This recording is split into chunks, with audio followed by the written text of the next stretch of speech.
If your actions inspire others to dream more, do more, learn more, and become more, then you are a leader.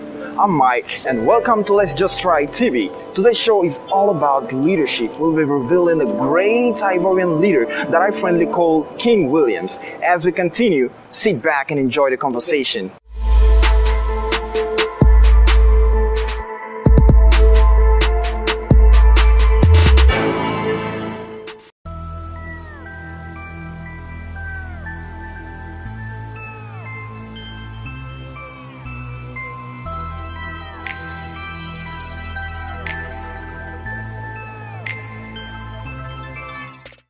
Hello, Mr. King Williams. Hi, sir. How are you doing today? I'm good. What about you? Yeah, I'm so great. Thanks to God. Yeah. Well, first off, as a young African leader, among a set of issues, you have elected to stand for gender equality. Why? So I think the reason is due to the fact that today we are all talking about sustainable development. Mm-hmm. And when we went through all the components of that development, we have seen that gender is included. Mm-hmm. Well, we read about all of them, and mm-hmm. we noticed that if you want to achieve the others, gender has to be at the core of that development. That's why we decided to go for it. Now let's hit the nail on the head. Just to name but a few. Which cases of gender inequality are you fighting against? So we are fighting against. Let me say against. We are fighting against discrimination based on sex or whatever. If you want gender. Mm-hmm. Yes, because we believe that all of us we should have access to what we desire. We should not be discriminated because of our gender or our sex. When it comes down to employment. Yes, of course. If you want, we talk about employment or whatever you want. Politics. Politics, all the different aspects of the society. So we should be free to get what we are ready to go, what we deserve. And let's, in our fighting, we talk about meritocracy. Okay. So we want everybody to marry, to deserve. Mm-hmm, mm-hmm. Yes, if you deserve, go for it. No one should tell you because you're a woman, we're a man, mm-hmm. so you can't. Now, how do you go about it? So, how have you structured your fight? Which actions have you taken so far? For the time being, we are raising awareness about that problem, mm-hmm. and then also we train mm-hmm. train people about that. We train people about the consequences, mm-hmm. The drawbacks about the fact that people are discriminated, because we may have somebody who is skillful, competent for mm-hmm. the work, but you said it's a woman or it's a man, so mm-hmm. you can't recruit that person. So in that company, it's not people who are skillful will be working there. Mm-hmm. For sure that they will not stay, they will not be functioning for a long time. So just in one word, mm-hmm. that company cannot be sustainable. Because people are discriminated. Sounds great. You have my support. Yeah, thank you. Now, are you concerned with this issue, especially in Africa or all over the world? We, let's say, the question is that let's say we are concerned first by what's going on in Africa and then after the world. Sure. Because the world is a village today. Uh-huh. So you can't say that you want to aim at things locally, mm-hmm. But don't you believe that it mostly applies to Africa, given our culture? No, we can't say that because there are some part of the world where the problem is still serious. Mm-hmm. Like Asian countries where culture is really rooted. Mm-hmm. Yeah, things are, I think, challenging over there too. So so the whole world is concerned about that problem. Sure. Yeah. All right. Let me play the devil's advocate with you. Yeah. In the household context, you know that the husband is settled as the head of the house.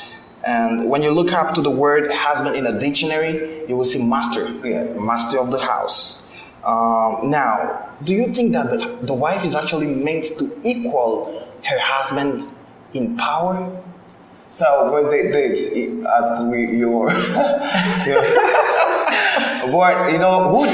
the main question: who decided that the husband is the master? That's the first question. Mm-hmm. So now, if you go to the spiritual aspect, it's an aspect of the society which really, sensibilities are a lot developed. So when we want to talk about that, people are like, hey, this guy is not a believer, So I don't want to talk about that, but the issue is that who decided? Who decided? Is it not society? Is society who decides that the man is the chief? So we don't have any problem with that. But don't you think that God decided that as Adam was the first man created on earth, and then out of his rib the woman came? Yeah. So our concern is that everybody is not Christian. All right. So if you take the issue of gender at this level, then the person who is a Muslim, so this issue should not stick to the Bible. Yes, to religion. To religion. Yeah. You got it in one. All right. So I got your point. Now, do you believe in complete gender equality everywhere in the world someday? I won't say complete because this is the human deed. So for sure there's some limitations that we will notice, but we believe we should take it high to 90% or 95, 98, but not sure 100%. But we have to do our best so that our utmost so that no one will feel discriminated. Shall it be possible without the support of our leaders, presidents? Yeah.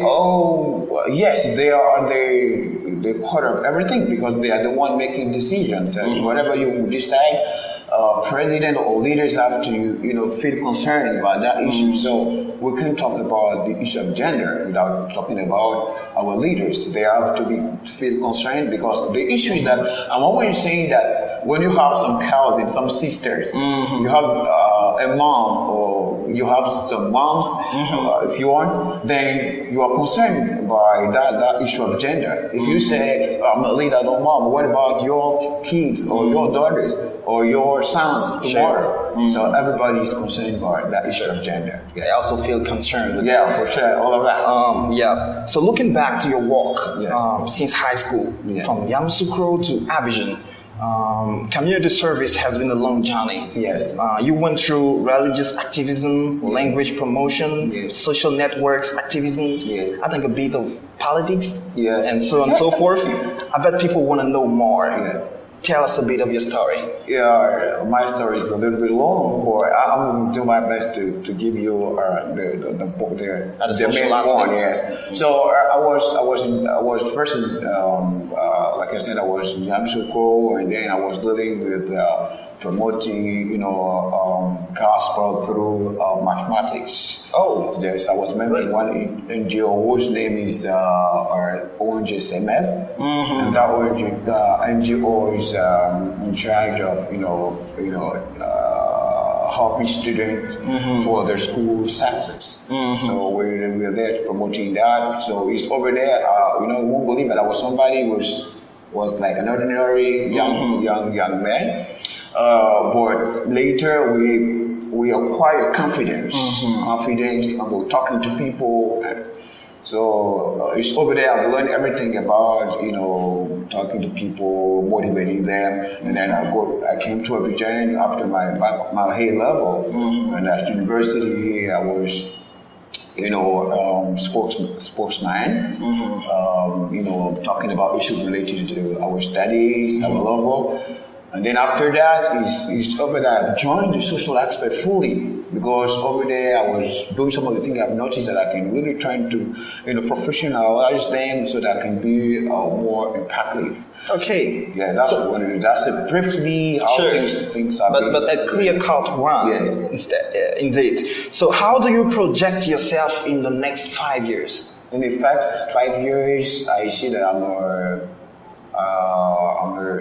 complete, social activist about gender, having my organization working, fully with a place where people can come and acquire, skills, be motivated, where girls and boys can meet and see that together they can do things. So I'm intending having a place, anywhere people can gather, where I can talk to people about my vision. So I see that things are really certain level clearly and formalized in terms of actions. Yeah. Okay, so which title would you give to your story on Earth then? Or like I said, the title is Crossroad. I'm somebody who reach a crossroad where people meet and then they build something great together. And that's my dream. I want to bring people from different horizons or different backgrounds together, because when we are one, then we can do a lot of things,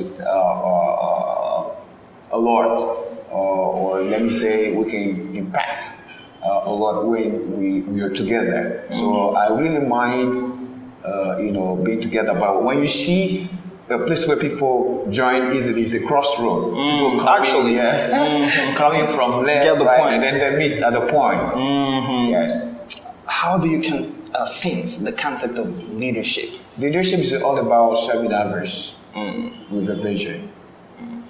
You have a vision, and then that vision has to help those who are around you, and you serve them. You are not served, but you serve. That we talk about servant leadership. Servant leadership, yes. Now, before we seal, which piece of advice would you give to young leaders watching you? So I just want to tell them that we're not on earth just to get things and go back. Sure. We're on earth to leave something. We talk about legacy. So we should all mind that we're on earth to leave something to the next generation.